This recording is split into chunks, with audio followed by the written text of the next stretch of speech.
In Elizabethan England, social class and gender determined participation in sports and leisure activities, with the wealthy having greater access, and unsurprisingly, men had more opportunities for sports in comparison to women. The nobility often engaged in activities like hunting, hawking, and fishing, while men also participated in fencing and real tennis. Real tennis, sometimes referred to as royal tennis, is the original form of the sport we enjoy today that evolved from a ball game played in France during the 12th century. The game took place on a purpose-built indoor court and was a favourite for Henry VIII. Wrestling and swimming were enjoyed by men of all social classes, but competition would be segregated according to social status, with the nobility wrestling in private and the lower class men wrestling publicly, often in a market square. Gambling was common during this period, with the nobility and gentry often betting on the outcome of sporting events.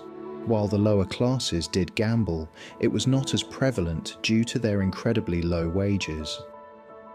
Football was a popular sport among the lower classes, but it was a very different game. A match was extremely violent and had few official rules. While it still involved getting the ball into the opposing goal, it would be unrecognisable in comparison to the modern sport.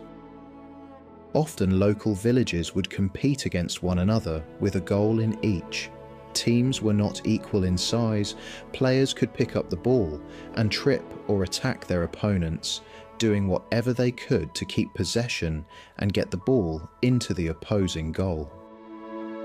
Due to the violent nature of the sport, it was not uncommon for players to receive terrible injuries or even be killed during games. However, this was a rare occurrence.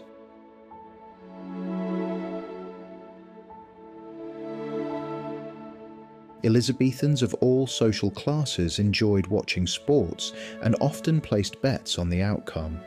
While today we recognise animal fights as cruel, blood sports were widely popular. Bear and bull baiting were among the most popular blood sports. In bear baiting, bears were chained to a post in purpose-built arenas to prevent them escaping or attacking the crowds. Their teeth would even be smashed to prevent them from biting in an attempt to lower the odds. The bear was then attacked by a pack of dogs and would defend itself using their enormous claws. As bears were incredibly expensive, great care was taken to avoid killing them so that they could fight multiple times. Bull baiting was similar, and many towns had a bullfighting arena. Dogs would be sent into the ring to attack the chained bull, who would defend itself using its horns. Since bulls were cheaper to buy, fights would often end in the bull's death. Cockfighting involved two cockerels wearing metal spurs fighting each other to the death, and was popular across all social classes. With purpose-built arenas for these fights, large sums were both won and lost on the outcome of cockfights. The Puritans were known to disapprove of baiting and blood sports, not because the sport was cruel to the animals, but because the fights were often held on a Sunday and some parishioners attended these events rather than church.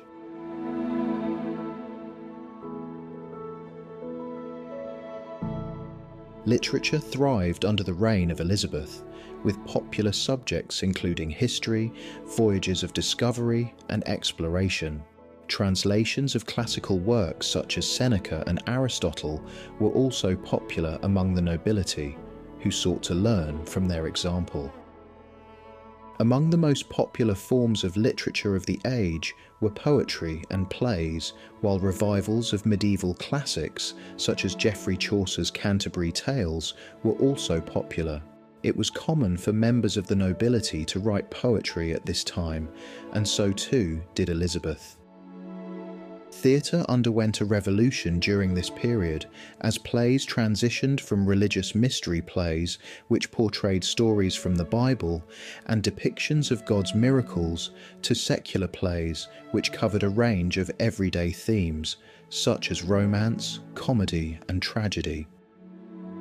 Protestants had come to view mystery plays as tools for Catholic control, as the stories they told fit the Catholic narrative. The government eventually banned mystery plays due to their difference in religious doctrine and out of fear of sparking rebellion. Secular plays gained enormous popularity because their outcomes were not predetermined, whereas most people knew the outcome of mystery plays before they began due to the sermons they heard at church. During this period, theatre companies were established across the country, often funded by nobles and named after them as the benefactor. The way they were named was a political tool used to gain public support or popularity in order to climb the social ladder. The Queen's Men were founded by Elizabeth in 1583, while the Lord Chamberlain's Men, for which a certain William Shakespeare wrote and performed, was established in 1594, under the patronage of Henry Carey, who held the position of Lord Chamberlain at that time.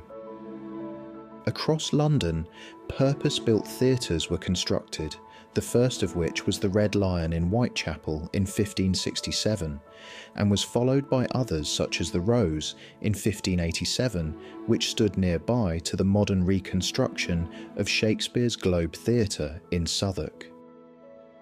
London became a hub for theatre, and all classes attended. With audiences of up to 2,000 people at a time, the business was incredibly lucrative. The majority of the audience paid 1 penny to watch the plays, from a standing area known as the pit. Wealthy theatre-goers could pay for the privilege of a seat, the most expensive of which was located directly above the stage, where the view of the play was terrible. The point was not to see what was happening, but to be seen by the audience in a display of wealth. It was at this time that the cult of celebrity status was born, with the most well-known actors and playwrights receiving the largest audiences.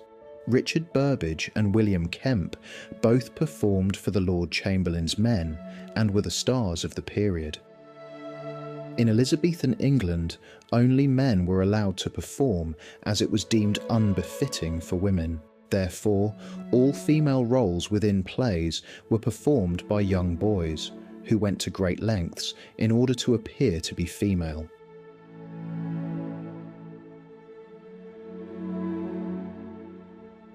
Another great passion for Elizabethans of all classes was music. Noble families often owned expensive instruments such as lutes and harpsichords, while bagpipes and fiddles were cheaper to buy and were therefore more common among the lower class. Music was performed at a wide variety of events, from noble banquets where musicians were employed to play for the guests, to public fairs or marketplaces and official town functions, though only men were allowed to perform their music publicly. Churches, taverns and streets were filled with music, and books of popular songs were widely available for purchase. New music was composed for secular plays, and advances in musical instruments led to more complicated compositions and the growth of public performances. Dancing was also a favourite pastime throughout this period, which brought men and women together, although upper and lower classes held separate dances. While entertainment in Elizabethan England shows great differences from the present day, such as the popularity of blood sports, it also gave rise to many of the common forms of entertainment enjoyed today.